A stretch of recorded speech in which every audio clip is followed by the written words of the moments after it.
зрителя има пълно право да каже какво мисли за филмите, за конкретния режисьор, за киноиндустрията. Абсолютно. Те са за него. Няма такъв довод ми направи по-добър. Точно така. На това би трябвало само Нолан да отговаря в такъв случай. Или и Финчер. Направи по-добър. Това означава, че публиката трябва да е нещо от типа на 1000 човека в света.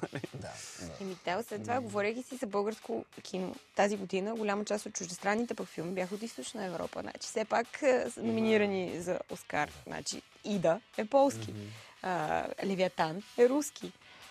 Ето, като се заговорихме за Оскарите ни, тази цялата история с номинацията на Кончаловски, която той отказа, защото не е съгласен с Оскарите. Да. За сметка на това се случи нещо много абсурдно и те избраха, той ме Звегинцев ли се казваше? Да, Андрей Звегинцев. Да, доколкото знам, самото кино, общество там и политически не го харесва този филм, защото той е малко анти тази политика руската. И въобще тази среда и тяхната форма на живот, организация. И въпреки това тя е номинация. И става много интересна дискусия сега. Нарочно ли го правят американците това? Да. Нарочно ли номинираха филм, който е така?